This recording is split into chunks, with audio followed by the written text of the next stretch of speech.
If we have chosen the position in life in which we can most of all work for mankind, no burdens can bow us down, because they are sacrifices for the benefit of all. We shall experience no petty, limited, selfish joy, but our happiness will belong to millions. Our deeds will live on quietly, but perpetually at work, and over our ashes will be shed the hot tears of noble people. History calls those men the greatest who have ennobled themselves by working for the common good. Experience acclaims as happiest the man who has made the greatest number of people happy. As Prometheus, having stolen fire from heaven, begins to build houses and to settle upon the earth, so philosophy, expanded to be the whole world, turns against the world of appearance. The same now with the philosophy of Hegel. Real tailors have the same existence that the imagined gods have, has a real Talleyrand existence, except in the imagination. If only in the general, or rather common imagination of man. Bring paper money into a country where this use of paper is unknown, and everyone will laugh at your subjective imagination. Greek philosophy seems to have met with something with which a good tragedy is not supposed to meet, namely, a dull ending. What is genuine is proved in the fire. What is false we shall not miss in our ranks. The opponents must grant us that youth has never before flocked to our colors in such numbers. In the end, one will be found among us who will prove that the sword of enthusiasm is just as good as the sword of genius, the representation of private interests, abolishes all natural and spiritual distinctions by enthroning in their stead the immoral, irrational, and soulless abstraction of a particular material object and a particular consciousness which is slavishly subordinated to this object.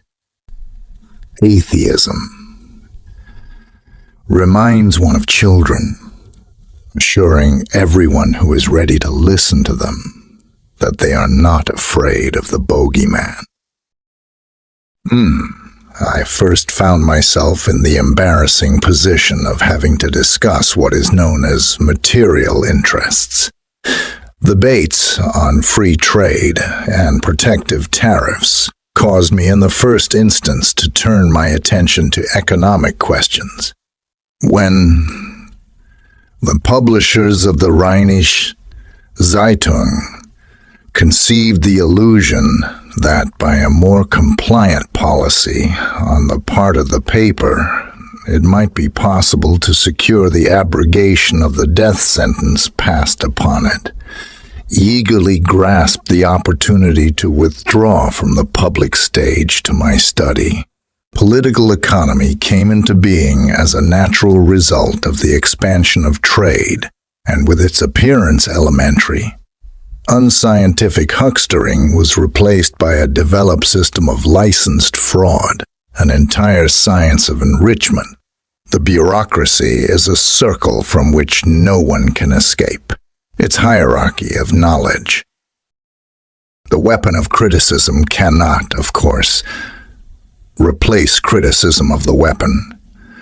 Material force must be overthrown by material force. Theory also becomes a material force as soon as it has gripped the masses.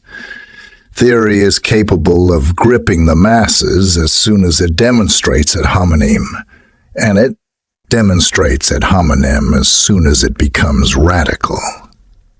To be radical is to grasp the root of the matter, but for man, the root is man himself. Religious suffering is, at one and the same time, the expression of real suffering and a protest against real suffering.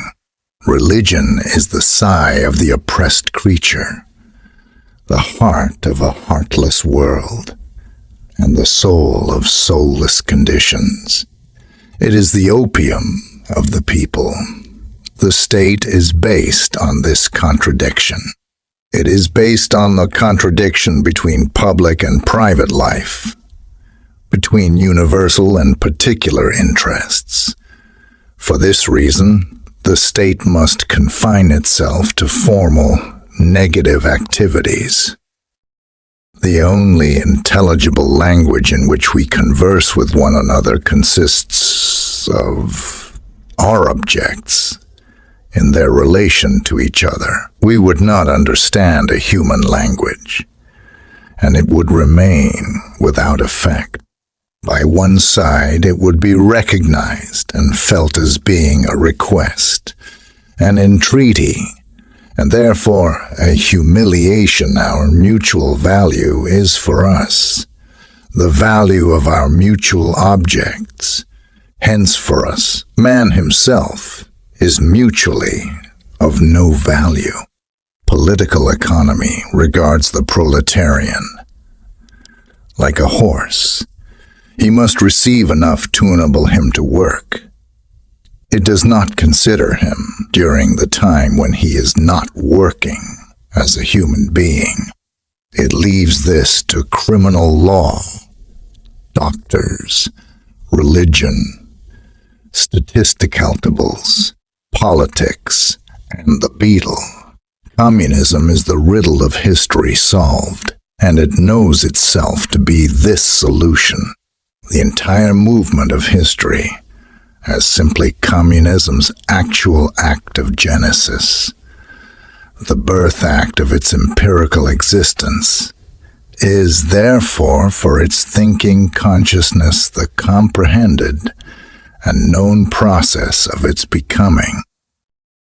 But also when I am active scientifically, activity which I can seldom perform in direct community with others, then my activity is social because I perform it as a man.